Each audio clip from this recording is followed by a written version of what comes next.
Let's bring in for his reaction North Dakota Senator Kevin Cramer. Great to see you, Senator. Jay Johnson, tough words. He's saying the Democrat policy is tantamount to public declaration of open borders, and that's incentivizing illegals to come in. Your take? Well, I think Secretary Johnson's exactly right. He's got the luxury of retirement, which can be a very untethering thing, and I think he's exactly right. I mean, what we see from presidential candidates, of course, is that their need to gravitate as far to the left as they can, advocate for these open borders, which we've always accused them of before, but now they're actually picking up the mantra and running with it because, of course, they're all trying to be that one person that gets to run against Donald Trump, and so they're acting in a very irresponsible way, in my view.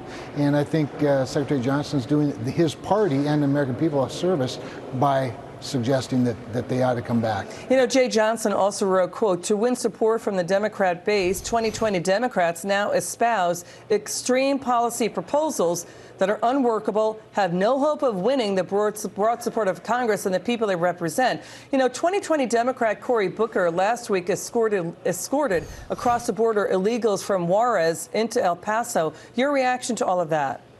Well, who knew that we'd come to the day when a serious or supposedly serious presidential candidate would actually go help people violate federal law and demonstrate just his view that we ought to have open borders. But that's where we've come. But I will say this. I think Secretary Johnson, as I said, is doing his party a service. I'm not so sure that the vast majority of Democrats agree with this. Yes, there is a base. Yes, the base tends to be more extreme. But I'm looking for that Democrat that emerges that says, not so fast. We can't be that irresponsible. I think that there are a lot of Democrats, I know them in the middle of the country, who don't share that radical view, and that they're looking for somebody that they can support, not just openly, but at the very least in a ballot, in a ballot situation at a primary or a caucus somewhere. You know, Senator, acting ICE Director Ken Cuccinelli says deportations of 1 million illegal immigrants will happen. When will it happen?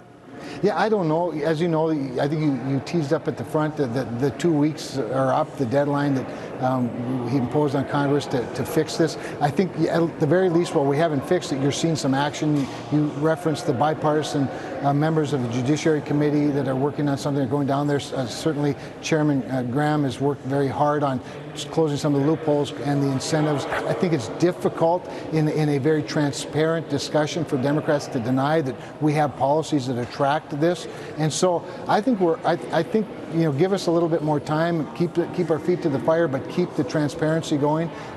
Maybe we'll get to that point. But I think that the threat of deporting 1 million people who are already prepared to be deported. We're not talking about, some unknown out there. That's just what that's called is enforcing the law. We ought to be at the very minimum enforcing the law, Liz, to demonstrate that this administration is serious. I mean, President Obama was called the deporter-in-chief for a reason. He did enforce the law, right. The Obama White House. We have this also going on as well. New York and the state of Oregon, now the latest states to let illegal immigrants get driver's licenses. I think there are something like 14 states that allow that. Your reaction?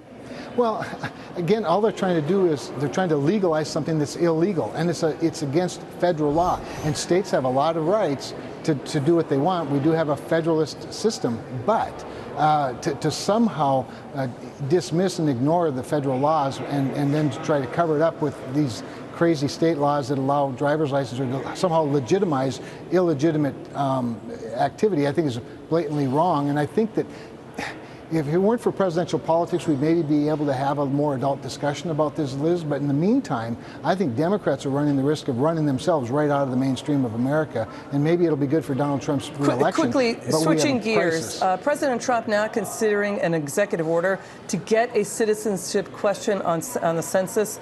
Attorney General William Barr says DOJ may get that question in despite the SCOTUS pushback. Your reaction to all of this?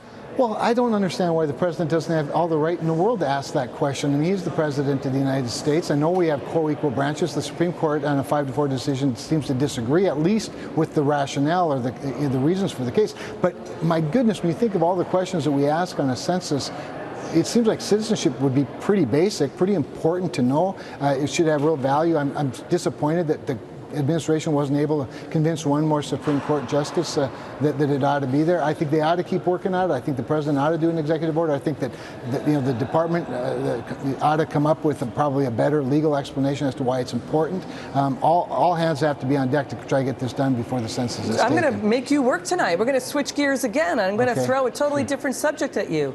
What's your reaction to New York Governor Andrew Cuomo signing a bill that would let New York State release President Trump's state income tax returns to Congress? President Trump's attorney, Jay Sekulow, putting out a statement saying this is more presidential harassment. Your response to all of this, sir? Well, it is presidential harassment. I mean, they're making this president do things that previous presidents haven't had to do. Some maybe have done them as a matter of volunteering to do it. But I think you have to, again, this is so irresponsible when you think about it. We elected a very successful, wealthy businessman, a New York developer. We've never had a president like this with this type of a background. His finances and his tax returns are much more complicated, understandably. This is just harassment. This is politics that's worse. I think it backfires, frankly, on Governor Cuomo and on Democrats if they want to keep doing this. But just trying to continually embarrass a president who at every turn seems to get freed from any of these accusations, i.e., for example, obviously the Mueller report. I just think it backfires. Yeah, and the IRS regulations show that the president could force all members of Congress tax returns to be publicly released to the tax writing committees. Senator Cramer, we'd love to have you on. Come back soon. Always glad to, and I'm happy to turn over my taxes. They're very boring. There you go.